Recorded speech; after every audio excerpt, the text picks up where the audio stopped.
Putin was strangled by its many allies. Neighboring countries mobilized their troops to attack Russia. Update: Russia and Ukraine war. Putin came under pressure as key allies rejected the Russian leader after the order to deploy, and they turned their backs on Putin. Putin's war on Ukraine has been supported by a relatively small number of countries supporting his invasion, or at least reluctantly condemning him, but this may now be changing.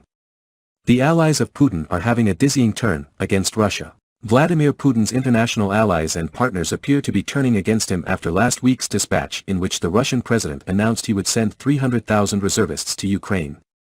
He acknowledged in a pre-recorded address on Russian state TV to reservists who joined to help the war in Ukraine, adding that those with training and experience would be called to join. Family.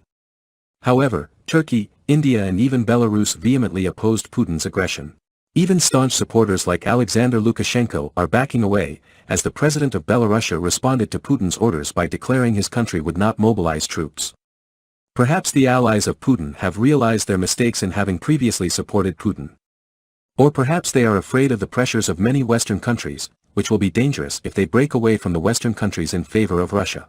Turkish President Recep Tayyip Erdogan has taken many measures to oppose Putin. Mr. Erdogan said, he will give all his strength to support Ukraine if Putin does not stop. We will even send troops to support Ukraine, in the same way that many Russian allies have supported Putin. Last week, Indian Prime Minister Modi also spoke out harshly against Russia's war and called for support for Ukraine. Speaking to PBS's Judy Woodruff last week, Mr. Erdogan, who has friendly relations with Moscow despite the invasion, said Russia is not allowed to keep any of the Ukrainian territory it has occupied so far.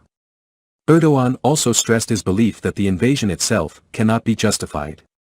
Putin is feeling extremely suffocated when his allies are turning their backs, when Russia's war is at its most intense moment, when Russia has repeatedly failed in recent days and is cornered.